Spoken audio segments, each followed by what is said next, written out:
Good afternoon and welcome to New Forest Morphs. I'm here with Amy, Luca and Adam, and we're continuing our new breeder series. And we haven't been together for a couple of weeks because Amy, you've been busy doing some voluntary work and stuff. Yes. And you've been helping to clean up the beaches down in Bournemouth, is it? Sandbanks. Sandbanks. So Amy's very into eco stuff like you. So she's been helping to clean up the mess that some people leave on these beaches for the welfare of other people to use. So we haven't really seen each other for a couple of weeks. And I had a ghost hunt before that. So. And Amy likes her ghost hunting. And how did your ghost hunting go, Amy? Yeah, it went alright actually, it wasn't too bad. Did you see any ghosts? I'm trying to think actually. I took some pictures. I'm going to have a look. I've got some pictures on my phone. Okay. Fascinating. It's all good stuff. So let's really talk about how your snakes are doing, because at the moment you've got, how many snakes have you got at the moment? 1, 2, 3, 4, 5. 5.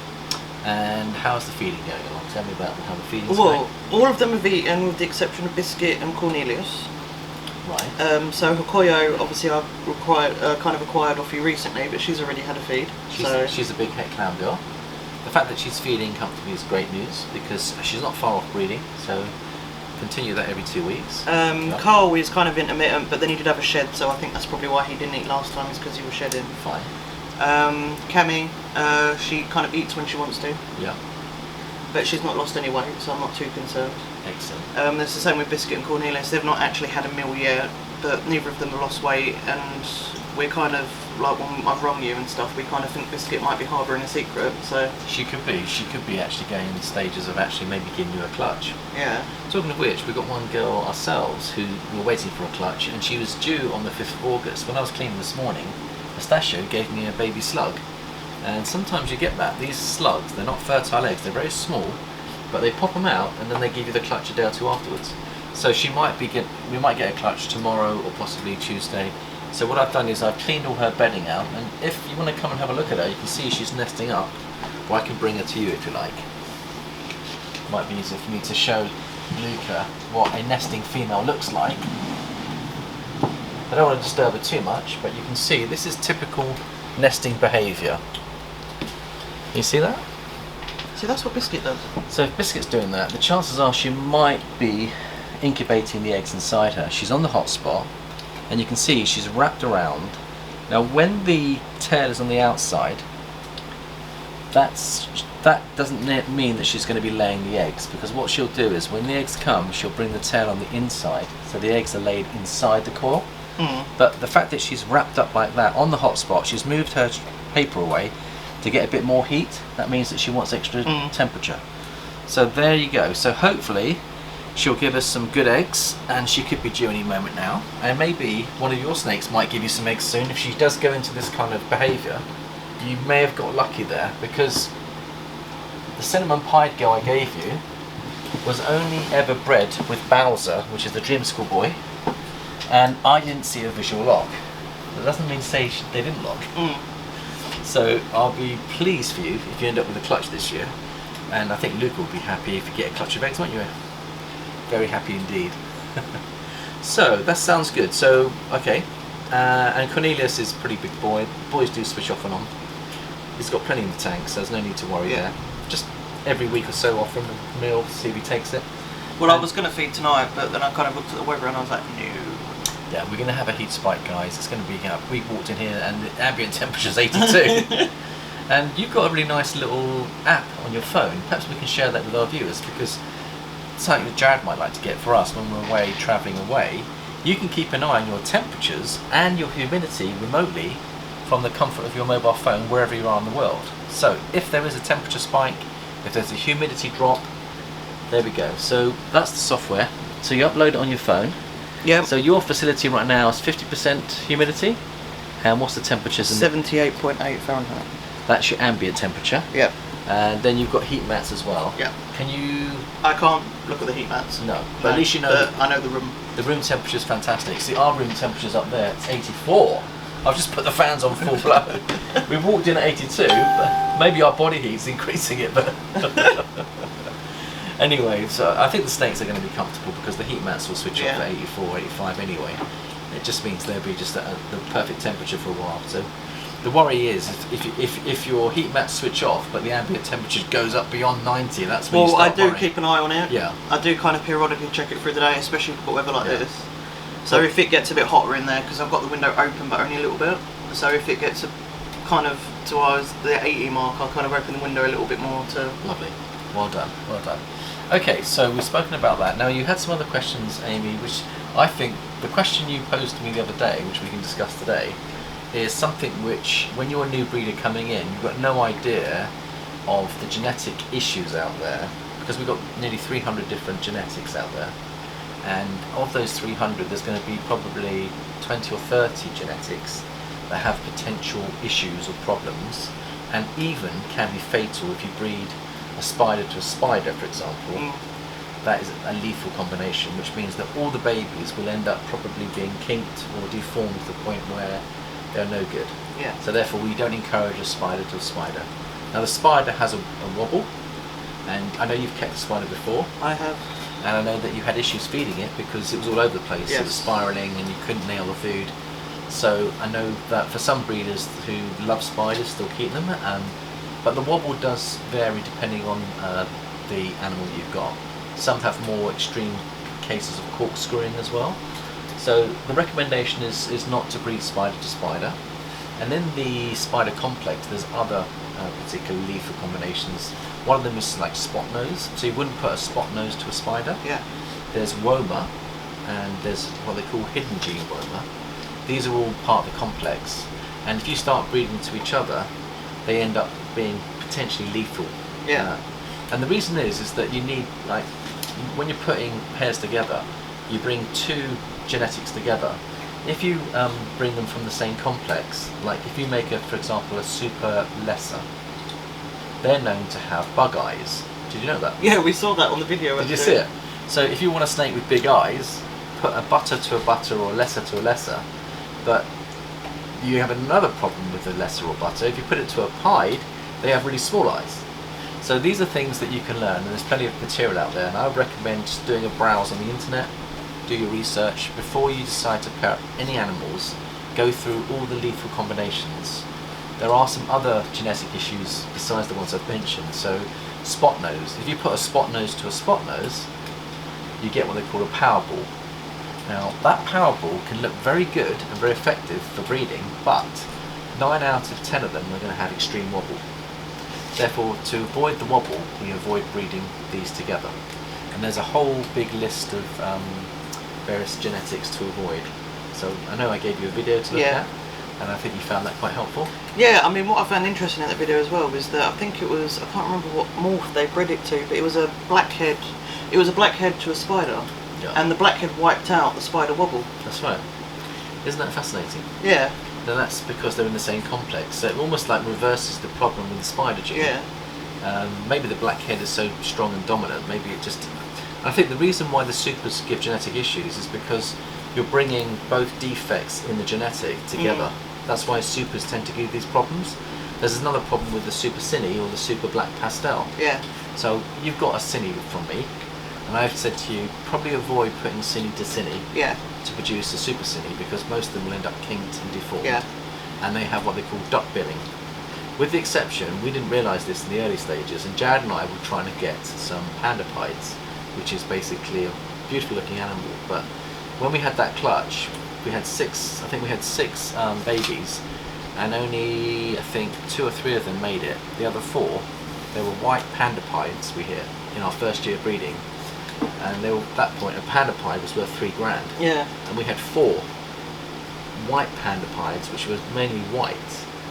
And we thought, when they came out of the egg, these are going to be wonderful for our collection, until we realised they were extremely kinked. And we had to take them to a vet and have them euthanized, because they were just unable to eat food, and they were just severely kinked. Yeah. So it's good to know these things and learn these things before you get going, really important. But of it, believe it or not, Shadow was out of that clutch. Now really? You've seen Shadow. Now Shadow is a super cinnamon girl that is perfect, no kinking, no duck billing. And she actually gave us clutch number 1, but her clutch didn't make it. Oh. Now I wonder whether there's some genetic issues in that. could be. Yeah, because he did say on the video sometimes, like, he didn't say anything specific, but he said sometimes it can cause fertility issues. So maybe there's an issue there. So even though we've got the perfect female, she may not be able to produce us a... Yeah. We'll try one more time, I think, this year, and see whether we can get a clutch out of her, because she is a very powerful animal. So these are things to consider. There was another genetic called the desert gene, and beautiful gene. Now, people mustn't confuse it with the desert ghost. So the desert ghost is separate to the desert gene.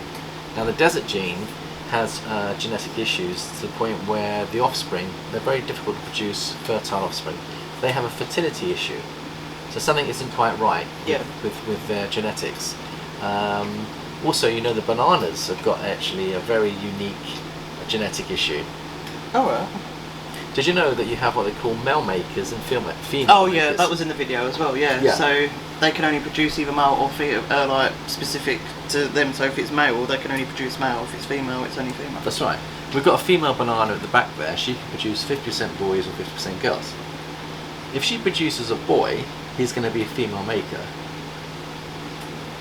Now, Apollo, which we've been using, in fact, for your birthday, we've got your birthday present from Apollo. Okay. Which I think you know about anyway. So I do. No big surprise. Why don't we bring him out anyway? Because go on then. Obviously we'll do it at the end. But Django is let's have a look. Amy is, every time Amy comes, she falls in love with this little fella here. I do. And look at him, isn't he beautiful? So he is a orange. Well, we think he's a possible orange dream, cinnamon, banana boy, and Apollo is his father. And he's in last year's hatchling that we've grown on. And you can just see how beautiful he is. Just look at the tones on him. He's getting a few spots now, but just look how beautiful the cinnamon and the banana work together. Now he will be a male maker. And you know why he's going to be a male maker? Enlighten me. Because Apollo is his father. He's a male banana. Oh, okay. But if he came from a female banana, he would be a female maker. Oh, okay, I see. And when I say female maker, they still make males and females, but anything that's a banana will be a female. Yeah. And anything that's a banana on a male maker will be a male. Yeah.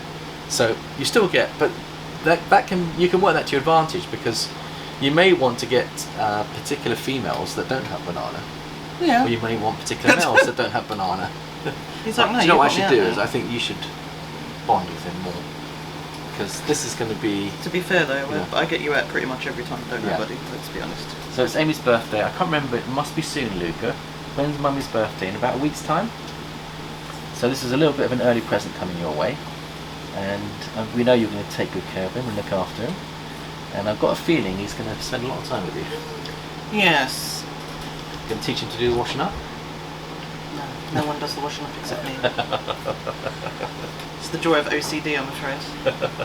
So anyway, we've got a beautiful boy here. Now, there are many other genetic issues that we could discuss, but I think the best thing would be to, for any new breeders out there, if you just do a Google search on ball python lethal combinations, or ball python defects, or kinking, then you'll get a full list. I think Morph Market do an actual list of all the lethal genes, and they can give you a whole list of all the things to avoid breeding together, so that you don't end up with snakes that have issues. And I think that's what I recommend, is look at that too.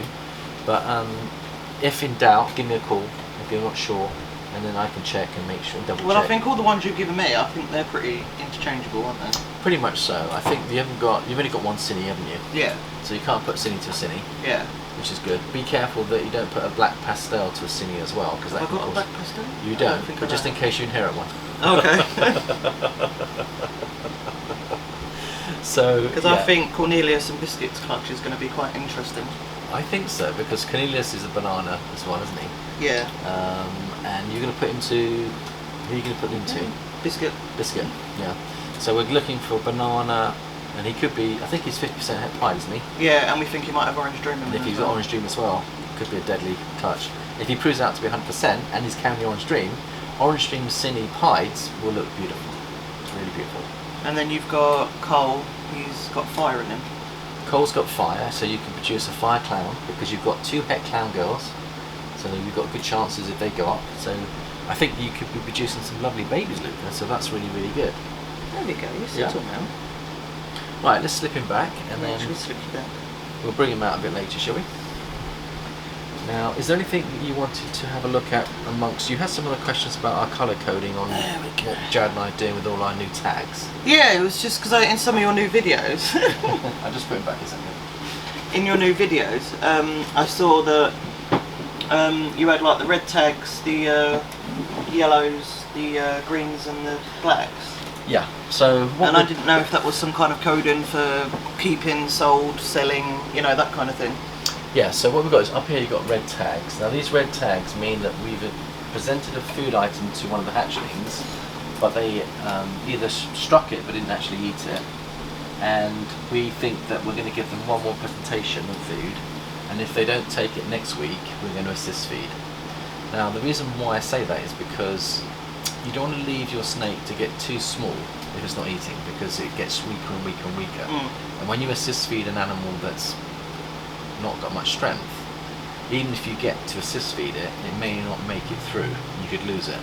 So if you leave your assist feeding too late, the other thing I'm learning is that Jared likes to feed quite good sized prey items. He's not going pups, he's going straight for the fuzzies or the fluffs. That's right, and they are about twice as big. But most of the hatchlings, when they come out at 70 grams, they can handle it. But some of them think that they see it as intimidation. They're not seeing it as a food item, because if it's too big, they might see that and go on the defensive and not strike it to eat, but strike it, get out of my life, you're too big for me. So what happens is if you have too many negative experiences with a too big a prey item, you've actually set up its mindset to say, every time I smell a rat, I'm not to eat it, I'm to defend myself, and it goes into defensive mode. And it's very hard to click out of that, because these are animals of habit.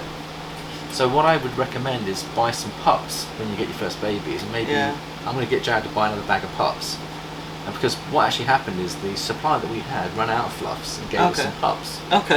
And I said to Jared, let's use those to start with, because we're used to giving them fluffs.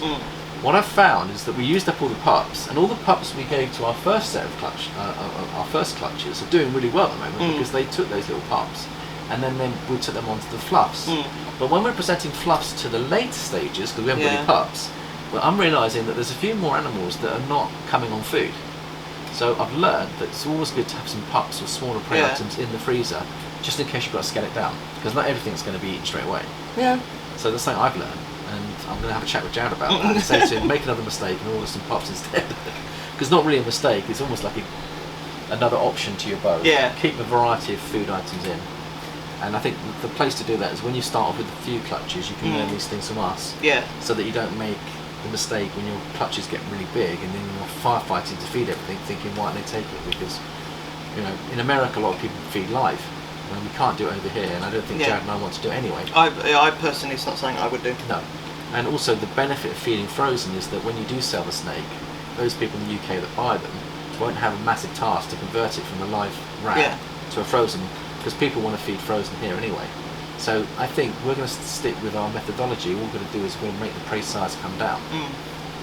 So, Luca, is there any snakes you would like to have a look at? Because Luca's been a very good boy. Would you like to see some baby snakes? Shall I bring out a few? And maybe Luca can have a little go at some of these beautiful snakes. Let's have a little look and see what we've got. So, the Mojave Ultramel has shed out, and it's looking pretty nice. So there you go, Luca. Can you see what we've got here? Now we don't want to actually touch it at this stage, but we can have a look at it. That's called a Mojave Ultramel, and you can see it's just come out of its shed, and it's having a little sleep at the moment. It's very pretty, isn't it? And it's 100 grams. So now that is ready for us to sell to any future breeders or collectors. Because why do you think we sell snakes that have had, say, 5 mils, and why do we get them up to 100 grams, do you think, before we sell them on? Well, I think it's like you told me in the past, you want to make sure they're established. Because if you sell an animal that's not feeding, then you're essentially just... You don't want to give people a problem, do you? Because if you're struggling to feed them here and you sell them on, don't you think that the new breeders that are buying them might have a problem feeding them? So what you want to do is make it as easy as possible for the new breeders. Otherwise, if you're struggling here, the new breeders have got no chance, have they? No. So the idea is get them here and get them up to a good size, so if they do fast for a couple of weeks, they've got some reserve. Otherwise, you bought a snake, it may only last 4 or 5 weeks, it's not on food. You know, people do sell snakes below 100 grams, and I think it's very worrying that happens. Doesn't surprise me. You know, people need to kind of spend 5 or 6 weeks feeding them, getting them up established. Jad and I have purposely not put them on Morph Market because we want them to look good as well. Yeah. So that's the strategy that we adopt. Now, the Pikachu clutch, Luca, do you want to see a Pikachu clutch? Because you actually helped cut the Pikachu clutch, didn't you? And we've got a couple of Pikachus, but this Pikachu here, I don't think you've seen this one before. He's a bit like you, Luca. He's very laid back. Do you want to come and see him? What do you think of this little fella here? Isn't he lovely? Yeah. So, this is from the Dreamsicle project that we've got. So this is Blackhead crossed with Lavender Albino, crossed with, and it's 100% het for pied. Now what I might do, I don't know how docile he is, but I'll have a go to see whether he'll let me take him out of his little resting spot. But how about that, Luca? Do you want to have a little study of him? Maybe you could have a little hold? There you go. Isn't he beautiful? He's quite orange, isn't he? He's lovely, isn't he? And I've got a surprise for you tonight, because when you leave my facility, you've got a lollipop coming your way that's going to be like an ice cream lollipop. And when I was a kid, we used to have Dreamsicle lollipops. Do you remember them? Yeah, I think so. Do you ever have them? I don't know if that was a bit before my time, but... So the guy that actually made this genetic, or made this combination, about 20 years ago, actually named the Dreamsicle after the Dreamsicle lollipop. Yeah. Because in America they had Dreamsicle lollipops too, so he thought it looked like a Dreamsicle lollipop. So that's how these names come about. But well done, Luca, you were very good holding that snake. And let's have a look and see if there's any other snakes that we can show you. Do you want to see some of my clowns? Yeah? Toothless chainsaw. See how big he's getting. Oh, blimey. There's Toothless Chainsaw. He's got a love heart on his head. Now if you look carefully, do you see his head? You see the love heart on him? And this is his chainsaw, all the way around his dorsal.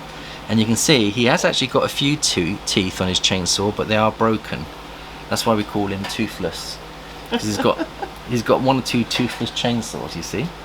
Now let me see if you'll let me hold him. And then I think he's getting quite docile. But he's about 110 grams now. And he's a holdback. He's doubled in size. Yeah. In about, he's bigger than when I've seen him. Yeah, 6 weeks. And that's because Jazz feeding him fluff. So it's gone straight onto fluff. That will do it. Yeah. Would you like a hold? Yeah? Well done. Luca knows how to hold these snakes. Come round this way and we'll show him in the light. Beautiful. So what do you think of this one, Luca? Good. Is he lovely? Yeah. Yeah. Right, we'll put him back, shall we? He's a pretty little boy. So, there we go. Right, are there any other questions? Adam, any questions from you at all? Or from No, Mark? no. No? Me and Amy sort of design our questions before we come over anyway, Yeah. between Okay. us. So yeah. Well, I think what we'll do then is we'll call it a wrap for today. Thank you for coming into the facility, and thank you so much for your questions. If there's any other new breeders out there that have any questions they'd like to put to us, put them on the comments below, and maybe we can discuss them on another video. And with the summer holidays coming, we're going to obviously get together in the next couple of weeks and see how you're progressing. And obviously we'll bring up those questions and try and answer any questions for the new breeders in that series. Don't forget to hit the subscription button, please. If you want to enjoy these videos on a regular basis, there's a notification button. Please feel free to hit that too. I hope everyone's having a lovely weekend, and have a great week. We'll see you next time. Bye bye for now.